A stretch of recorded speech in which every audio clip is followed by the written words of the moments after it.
رجب المرجب کا مہینہ جاری ہے اور یہ وہ مہینہ ہے جس کے اندر میرے آقا و مولا صلی اللہ علیہ وسلم کو اللہ تعالیٰ نے آسمانوں کی سیر کروائی، اور میرے آقا و مولا صلی اللہ علیہ وسلم جب اس سیر کو چلے تو پہلا آسمان جب آیا تو آگے دیکھا کہ فرشتے استقبال کے لیے کھڑے ہوئے ہیں اور انبیاء استقبال کے لیے کھڑے ہوئے ہیں۔ سوال یہ پیدا ہوتا ہے کہ کیا فرشتوں کی رفتار میرے آقا و مولا سے زیادہ تھی کہ وہ پہلے وہاں پہنچے ہوئے تھے؟ نہیں، ان کی رفتار زیادہ نہیں تھی، بلکہ وہ استقبال کے لیے پہلے میرے اللہ نے حکم دیا کہ میرا محبوب آ رہا ہے، استقبال کرو۔ اور دوسری بات یہ ہے کہ میرے آقا و مولا اپنی رفتار سے نہیں گئے بلکہ براق کی رفتار سے گئے ہیں، اور اگر میرے آقا و مولا اپنی رفتار سے جاتے تو پھر کس کی مجال کہ کوئی آپ سے پہلے پہنچ سکتا وہاں تک۔ وہ کہا نا کہ جبرائیل امی رہ گئے راہ میں، عرش اعلیٰ پہ پہنچا ہمارا نبی۔ جہاں پہ فرشتوں کے پر جل رہے ہوں، اور میرے آقا مولا نے جب سدرۃ المنتہا پر پہنچ کے کہا کہ چلیے جبریل آگے چلیے، آپ نے جیسا کہا میں ویسے وہاں چلتا رہا، اب چلیے آگے۔ جبریل امی عرض کرنے لگے اگر یکسر منہ برتر پرم، فروغ تجلا بسوزت پرم۔ میں اگر جبریل اب ایک بال برابر بھی آگے بڑھے تو اللہ کے نور سے جل کر خاک ہو جائے گا۔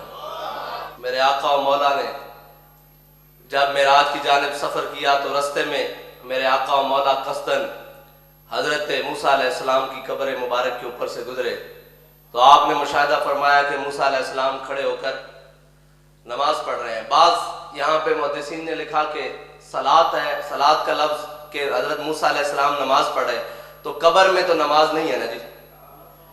تو پھر مفتی احمد یار خان نعیمی صاحب نے لکھا کہ حضرت موسیٰ علیہ السلام نماز نہیں پڑھ رہے بلکہ قرآن میں ان اللہ و ملائکتہ یصلون علی النبی، یصلون سے معنی مراد یہ بھی ہے کہ وہ میرے آقا و مولا صلی اللہ علیہ وسلم پر کھڑے ہو کر درود السلام پڑھ رہے تھے۔ میرے آقا و مولا جب عرش اولا کی جانب بڑھے تو رستے میں میرے آقا و مولا کو جو مشاہدات کروائے گئے اپنی امت کے بارے میں، میرے آقا و مولا جب آگے بڑھے تو دیکھا کہ کچھ لوگ جن کے پاس ہانڈیوں میں پکا ہوا گوشت ہے اور دوسری جانب اس کے ساتھ بدبودار اور کچا گوشت بھی ہے، تو وہ لوگ ہانڈیوں میں پکا ہوا صاف ستھرا گوشت چھوڑ کر بدبودار گوشت کو کھاتے ہیں، پھر دوبارہ وہ گوشت ہانڈیوں میں آ جاتا ہے، پھر وہی صاف ستھرا گوشت بھی ان کے سامنے ہوتا ہے، اور پھر وہ بدبودار گوشت کی طرف بڑھتے ہیں اور وہ کھانا شروع کر دیتے ہیں۔ میرے آقا مولا نے فرمایا جبریل امین یہ کون لوگ ہیں؟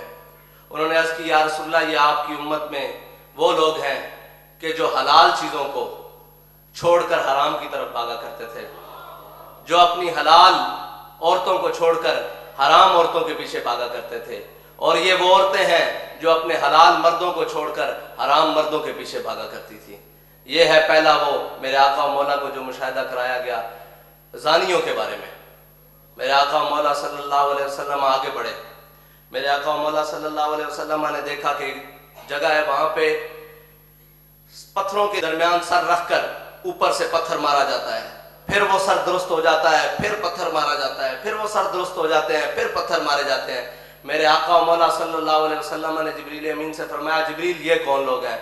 کہا حضور یہ آپ کی امت کے بے نمازی ہیں جو جان بوجھ کر فرض نماز چھوڑ دیتے تھے، اور جو جان بوجھ کر فرض نمازوں میں کوتاہیاں کرتے تھے۔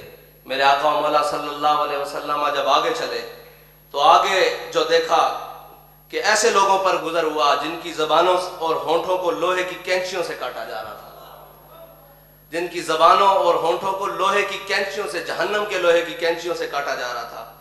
تو وہ جب کاٹ لیا جاتا کچھ وقت گزرتا پھر وہ دوبارہ اپنی حالت پر آ جاتے، پھر کاٹ دیا جاتا پھر اپنی حالت پر آ جاتے، پھر کاٹ دیا جاتا پھر اپنی حالت پر آ جاتے۔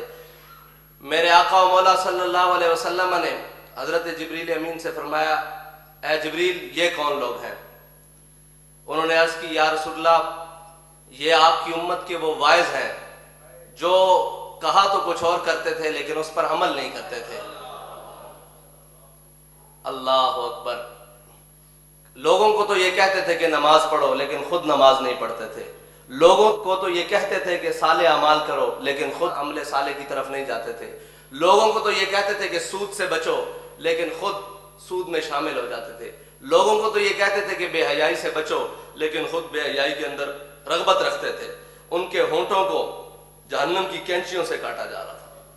یہ ہے وہ بات جس کو امیر المجاہدین نے سیدھا کیا کہ جو کہا اس پر عمل کر کے بھی دکھایا. ہم نے اپنی زندگی میں جب آپ حادثے کے بعد بستر پر آئے تو ہم نے اپنی زندگی میں یہ نہیں دیکھا کہ کبھی آپ جان بوجھ کر آپ نے کوئی فرض نماز سے کوتاہی کی ہو. جیسی بھی حالت آئی، سفر ہو، حضر ہو، مشکلات ہوں، جیلیں ہوں، پانی ہو نہ ہو، سردی ہو، گرمی ہو، آپ نے نماز نہیں چھوڑی. ہاں، نماز جان بوجھ کر کبھی نہیں چھوڑی، بالکل کبھی بھی نہیں. اور جب کہیں آ گئی آپ فرماتے تھے ہمارا کام ہے سجدہ کرنا، مالک کا کام ہے وہ قبول کرے نہ یا کرے. تو سجدے کری جا، کسی نہ کسی دن تو وہ تیرا قبول کر لے گا نا. اور یہ دین کے معاملات میں جتنی انہوں نے صفائی رکھی اور جو سیدھے معاملات رکھے، ہم نے نہیں دیکھا کہ کسی سے لین دین کرتے ہوئے آپ نے کہا ہو کہ جناب یہ تھوڑا اور یہ زیادہ اور یہ ایسے کم ہو. ایک ہم پروگرام میں جا رہے تھے کہ رستے میں ایک ٹول پلازے سے ہم گزر گئے تو صاحب ذرا رش تھا، ہم نے ٹول پلازے کا وہ جو پرچی ہوتی ہے وہ نہیں دی تو آپ نے آگے گاڑی سائڈ پر کروا کے فرمایا تم حساب لگاؤ کتنی گاڑیاں ہیں. میں نے کہا جی اندازاً 25-30 ہے. فرمانے لگے یہ پیسے لے جاؤ 50 گاڑیوں کے پیسے جمع کرواؤ تاکہ کل کو ہمارے اوپر ہمارے سے یہ سوال نہ ہو سکے. ہم اپنے معاملات کو سیدھا رکھیں، اس حد تک احتیاط کرنے والے. لیکن اپنے معاملات کو جو کہا کہ ہم بددیانت نہیں ہیں، اس بددیانتی کے اوپر ثبوت دیا کہ ہم حقیقت میں بھی بددیانت نہیں ہیں.